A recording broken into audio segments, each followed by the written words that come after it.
Welcome to the Up and Up podcast, where we're going to learn more about the resources in Howard County.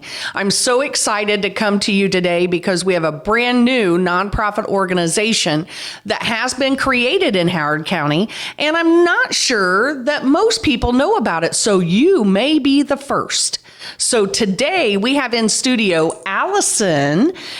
Hi. How are you? Well, how are you? Good. Hey, I hear there's a new organization that started. Yep, Howard County Food Access Alliance. So Food Access Alliance, tell me what you guys do and want to accomplish. We are working to reduce food insecurity throughout Howard County, and we're hoping to reduce the meal deficit. So currently there are about 3.2 million meals missed by residents of the county every single year, and we want to get that number down. How did you arrive at 3.2 million in a deficit? Well, last year, the county, a lot of different community members throughout the county decided to start tackling this issue because they noticed that people weren't eating. And so they hired a consulting firm, and that consulting firm spent a week to 10 days here going household to household, asking them, what are you eating? How frequently are you eating? Can you afford groceries? If not, how frequently can you not afford groceries? Where are you getting them? And they came up with 3.2 million meals missed every single year. That is incredible number. It concerns me. Yeah. And so tell me how the Food Alliance is going to change that number. The Food Alliance comes together every single month. It's currently just me, and I'm the only one who works for the Alliance, but there are probably 50 community stakeholders that are invested in this project, brainstorming different ways that we can reduce food insecurity through supporting our food pantries, working with Food Finders Food Bank, which services this county, working with different nonprofit organizations with the work that they're already doing to reduce food insecurity, like the Mission. Absolutely. And the United Way, working with their buddy bags. Trying to get a new grocery store open on that north end, working with the county and the city to get that done so that we can help people access food, because a large part of this issue is just where people are, the resources that they have, and their ability to actually get out and go to the grocery store. So, is the north end the biggest issue as far as not having a grocery store, or is there other areas that you're looking that we need more food? There are actually 4 key service areas throughout the county: North Kokomo, South Kokomo, a little bit west of Greentown, and a little bit east of Rocheville. Okay, so there's several different areas or food desert spots that you're looking at to try and accomplish. So I love that. So you're meeting with food pantries, you're knowing how much is going out, and the whole goal of the Alliance is to reduce that and feed more people. Yeah. And so, so it really is to get these people stabilized. Yeah, it's to help meet these basic needs that help people succeed in other areas of their lives. No one should ever go hungry, and no one should ever not have the nutrients that they need to get through the day, especially not here where we have all the resources available to make sure that doesn't happen. Yeah. So that's our goal and our mission. That's why it kind of astounded me on that 3.2, because I'm sitting there going, I know a lot of stats. Yeah. I know about the Alice report and some of those things, but our general public does not have that knowledge. Yeah. And unless you do the research, you might not know that these things are needed in our community. And so I love bringing resources to the table so that they understand why is that needed. And when it comes to that, I think about the fact that we're all partnering together to make the difference for Howard County so that people can succeed. And when I'm hangry, it ain't pretty. So we've got to get, you can't work when you're hungry. Yeah. You can't perform well if you're hungry. So I really appreciate what you're bringing to the table. I know that there's a lot of nonprofits that are partnering, and I know there's a lot of community members that are behind this initiative. Yeah. And so what do you see as the future goals for this first year in the nonprofit world? For this first year, we're really focusing on getting more Howard County residents signed up for SNAP. formerly known as food stamps. A lot of your residents who qualify are not currently enrolled. Wow. And that creates a barrier for them to go grocery shopping. We're also trying to get a grocery store, and that probably won't happen this year, but we are already working on it. I've been working on it since I started back in July. Perfect. And we have some really interested possible grocers. So hopefully we can get something worked out with them. And then for the rest of the year, I'm also trying to get a community garden going for next season so that we can grow produce for our food pantries and reduce the amount of money that they have to spend on fresh produce. Some of our food pantries have struggled with the amount of money it's cost to purchase food recently because of inflation and the rising cost of food.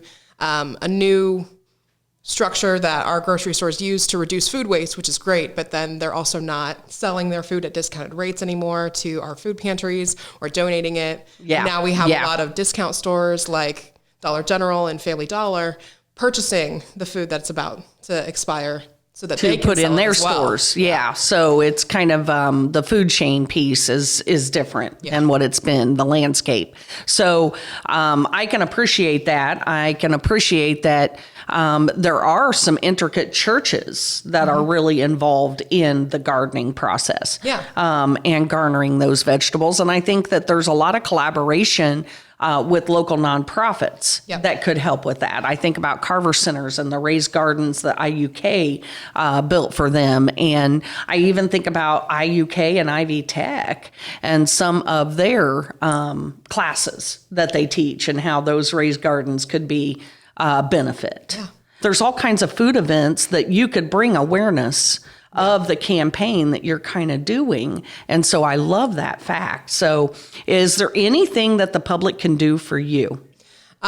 Spread the word about what the Food Access Alliance is, what we're trying to accomplish. If you're interested in working with us, you can have my email. It's norman@fsahc.org. Shoot me an email. Let me know if you're interested, what kind of initiatives you would be interested in taking part in. We partner with Purdue Extensions and Food Finders for classes to teach people how to cook on a budget and make really good meals for their families. So we need teachers for that. We need people who want to help with our garden. The Master Gardener at Purdue Extensions is a great resource, but to get the mass amount of food that we really need for our community, we're going to need a lot of hands in there. And we've got a couple of churches that are really interested. Hopefully we can partner with some schools, but we want some community members as well. No, I love that. And I even, I think about organic gardening and how you can garden inside a warehouse with certain items that you can, I don't know what, hydroponics or something. That sounds right. Okay. I don't know. I may be wrong on that. But I think about the fact that you can mass produce vegetables, but it can be in a warehouse setting where you create the elements that are needed. But it's a matter of having enough people to work and do that. And so we have to learn how to do more with less. Us nonprofits, we're always used to doing more with less. And so that's kind of why we created this podcast, is to kind of get the word out there. What's it take to bring a community together? What's it take for nonprofits to collaborate? So I think about Purdue Extension and I think about Ivy Tech. I think about a lot of different places that we can all partner together for this one common cause of making sure that people are fed and that they're nourished and that they're taken care of. So, Allison, you are bringing some light to our community, and I really appreciate that. Well, thank you. And thank you for having me on here to spread the word. Not a problem. Is there anything else that you want to talk about on the goals for the Food Alliance? Just keep your eyes out for some of our events, the Cooking Matters programming, our SNAP enrollment programming. Make sure that if you or if someone that you know is struggling to have enough food or to get enough nutrients, reach out to some of these resources so that we can get you connected to the things that you need. Yes, absolutely. I just want you to know that we are bringing you the resources so that you can get the help that you deserve.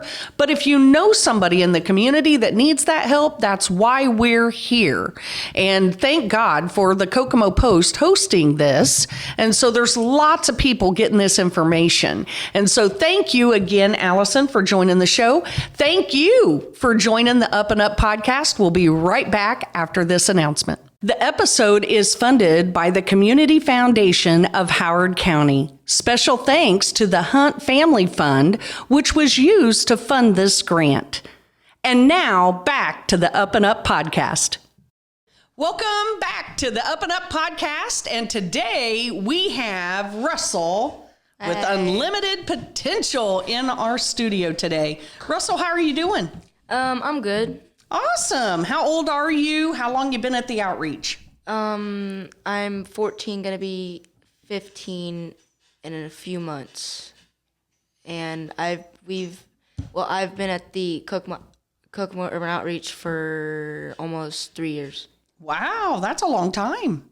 I remember when we didn't go outside since it was so cold. Mm-hmm. We were doing stuff inside, and we were doing stuff at the at the front part of it. Makerspace? Yeah, it was fun.